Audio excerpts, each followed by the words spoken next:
بسم اللہ الرحمن الرحیم۔ السلام علیکم۔ قرآن کریم کی تلاوت کے فضائل۔ رسول اللہ صلی اللہ علیہ وسلم نے فرمایا، قرآن پڑھا کرو اس لیے کہ یہ قرآن قیامت کے دن اپنے پڑھنے والوں کی شفاعت کرنے کے لیے آئے گا۔ حدیث قدسی میں آیا، اللہ تعالیٰ فرماتے ہیں، جس شخص کو قرآن کریم کی تلاوت کرنے، یاد کرنے یا تفسیر و ترجمہ پر غور و فکر کرنے کی مشغولیت و مصروفیت نے میرا ذکر کرنے اور مجھ سے دعائیں مانگنے سے روک دیا،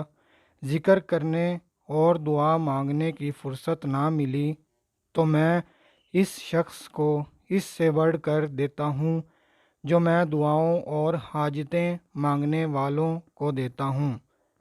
اس کی تمام حاجتیں اور مرادیں پوری کر دیتا ہوں۔ اور رسول اللہ صلی اللہ علیہ وسلم نے فرمایا، اللہ تعالیٰ کے کلام کو اور تمام کلاموں پر ایسے ہی فوقیت حاصل ہے جیسی خود اللہ تعالیٰ کو اپنی تمام مخلوق پر۔ ایک اور حدیث میں آیا، رسول اللہ صلی اللہ علیہ وسلم نے فرمایا، قابل رشک دو ہی شخص ہیں، ایک وہ شخص جس کو اللہ تعالیٰ نے قرآن کریم کی دولت عطا فرمائی اور وہ شب و روز اس پر عمل کرتا ہے، اور دوسرا وہ شخص جس کو اللہ تعالیٰ نے مال و دولت سے نوازا اور وہ شب و روز اس کے حکم کے مطابق اس مال کو خرچ کرتا رہتا ہے۔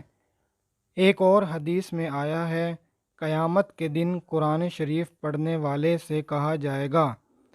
قرآن پڑھتے جاؤ اور جنت کے درجوں پر چڑھتے جاؤ،